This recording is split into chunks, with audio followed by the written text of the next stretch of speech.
guys, this is Namaste. Welcome back to my channel. For today's video, I'm going to react to a video that actually was searching for a video. A Star Wars video was on YouTube, and I saw this video on George Lucas commenting on the sequel trilogy. There's no secret about his opinion. We know that he doesn't really appreciate the sequel trilogy as much as maybe other people. Like, he does have harsh thoughts about it. I know that he has expressed some appreciation for some characters.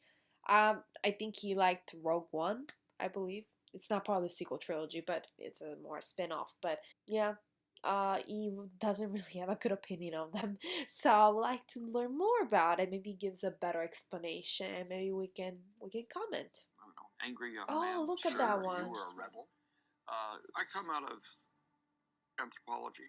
Yeah. So my focus is social systems. Right. And in science fiction, you got two branches. One is science, yeah, and the other is social. Right. I'm much more of the 1984 kind of guy. Sure. I am THX 1138. The spaceship guy. Yeah. The spaceship. I got into spaceships out of car going fast. Going fast. So I like spaceships. Yeah. But it isn't the science, aliens, and all that kind of stuff that I get focused on. It's the how do the people react to all those things? Yeah. How do they accommodate them? Yeah. So that's the part that really fascinates me and I'm interested in. You did something very interesting with Star Wars, if you think about it. The good guys are the rebels. They're using asymmetric warfare against a highly organized empire.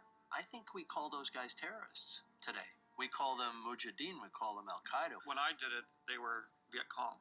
Exactly. So were you thinking of that at the time? Yes. So it was a very anti-authoritarian, very kind of 60s against the man kind of thing, nested deep inside of a fantasy. Or a colonial, we're fighting the largest empire in the world. Right. And we're just a bunch of hayseeds in coonskin hats that don't know nothing. That's right. And it was the same thing with the Vietnamese. Yep. The irony of that one is in both of those, the little guys won. Right. And the big, highly technical empire, the English Empire, right? The English Empire, the American Empire, lost. Yeah.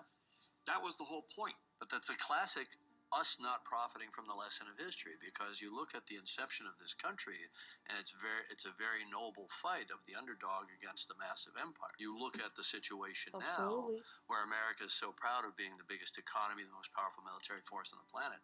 It's become the empire from the perspective of a lot of people around the world. It was the empire during the Vietnam War. And what we never learned, from England or Rome or, a dozen other empires that went on for hundreds of years or sometimes thousands of years, we never got it. We never said, well, wait, this isn't the right thing to do.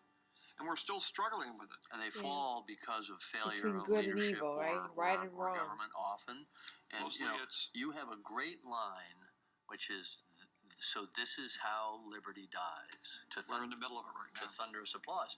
Exactly. It was a condemnation of populism in a science fiction context. That's a theme that runs all the way through Star Wars. I think science fiction... I just want to stop right here. He calls it populism. Definitely it's a brainwashed activity when the population is being brainwashed to think that the empire they're serving is trying to achieve the common good.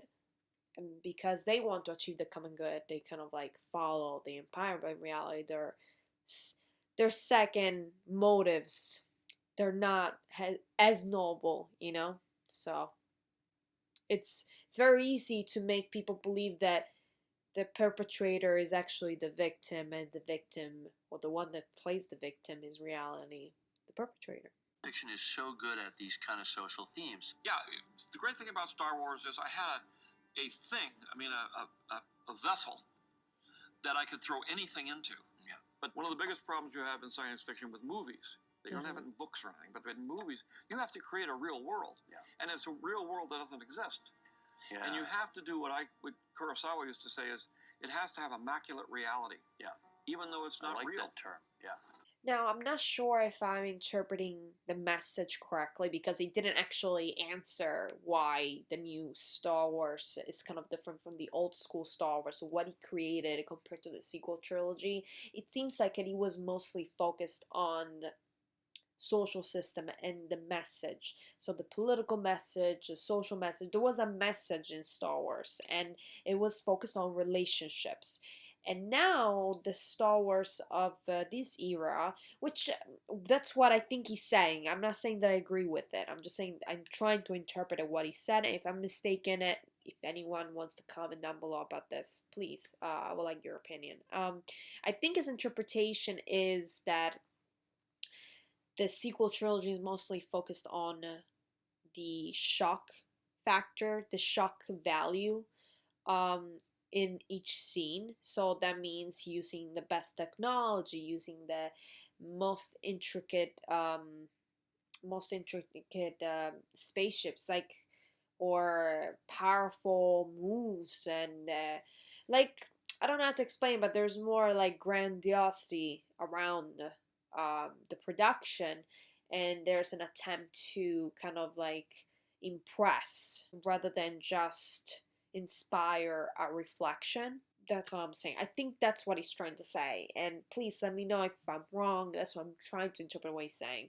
Um, that's why he thinks that maybe the new Star Wars doesn't have the same depth, the same feeling, just because of the grandiosity around it. But anyway, that's my interpretation of what he's saying. I mostly agree with him. I cannot say that I didn't enjoy these. I enjoy the sequels. To be honest, the sequel trilogy is what made me create this channel in the first place. When I started doing the videos, I was a Reylo fan. I'm still a Reylo fan, and I make Reylo videos. I used to make a ton. That's what I used to do, analyzing the relationship between Rey and Kylo Ren. I think that relationship is the one that kind of inspired me to continue making videos about Star Wars. So even though I love Star Wars from the beginning, forever, since I can remember. So, but anyway, guys, drop a comment down below. Make sure to subscribe and let me know what you guys thought of what George Lucas said. And I'll see you guys next time.